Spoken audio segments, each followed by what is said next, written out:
Dobrý večer. Vítajte pri športovom spravodajstve.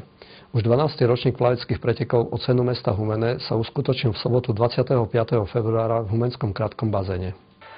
Na štart medzinárodných pretekov konaných pod patronátom primátorky mesta Jany Vaľovej sa postavilo 287 plavcov zo Slovenska, Poľska a Maďarska. V úvode pretekov boli slávnostne ocenení 4 najlepší plavci plaveckého klubu Chemes Humene. Za úspechy na majstrovstvách Slovenskej republiky a vzornú reprezentáciu klubu a mesta si z rúk primátorky prevzali vzácnu trofej v podobe pohára 5-násobný majster Slovenskej republiky Filip Levický, 3-násobný majster Matej Micikáš a juniori Martin Babiak a Tibor Hodbot. Po úvodných oceneniach sa začalo samotné plavecké zapolenie.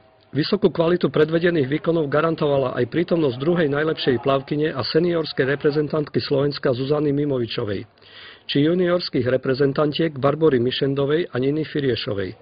Aj tento fakt napomohol v skutočnosti, že bolo prekonaných 11 historických rekordov ceny mesta Humene v jeho 12-ročnej histórii.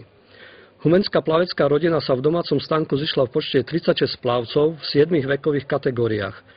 Ziskom 53 medailí a 111 osobnými rekordmi sa zaradili k najúspešnejším klubom na podujatí. Najúspešnejší domáci plavci podľa jednotlivých kategórií.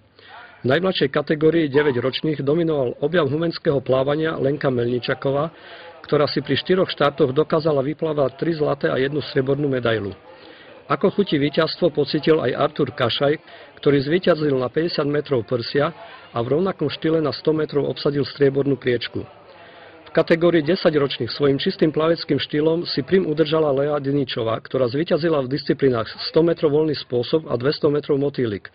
V krátkom šprinte v obľúbenom humenskom motýliku skončila na striebornom stupienku. V oficiálnej súťažnej kategórii mladších žiakov výrazný úspech dosiahla najmä Daniela Gribaničová, ktorá nesporným talentom, ale hlavne úsilím zvíťazila v najťažšej disciplíne 200 metrov motýlik a v znaku na 100 metrov.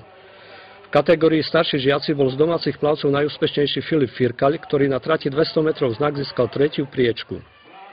V kategórii mladších juniorov zvíťazil motýlikový rekordér a slovenský žiacky šampión Filip Levický, ktorý už 3 roky nepozná v disciplíne 200 metrov motýlik pre možiteľa.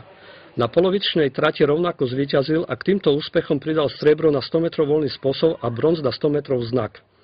Tibor Hodbot sa zase sústreďuje na prsiarsky spôsob a hlavne šprint na 50 metrov mu vyšiel podľa očakávania, keď zvíťazil v osobnom maxime 33 sekúnd a 56 stotín.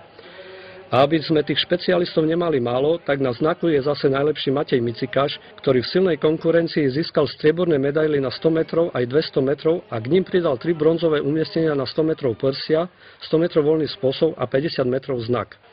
V kategórii starších juniorov suverénnym spôsobom plával Martin Babiak. 9 štartov, 9 pódií, z toho 3 osobné maxima, len dokazujú jeho obrovský potenciál. Zvíťazil v disciplíne 50 a 100 metrov znak a 50 a 100 metrov motýlik. Riaditeľ pretekov Marian Tomahawk vyjadril poďakovanie vedeniu mesta a všetkým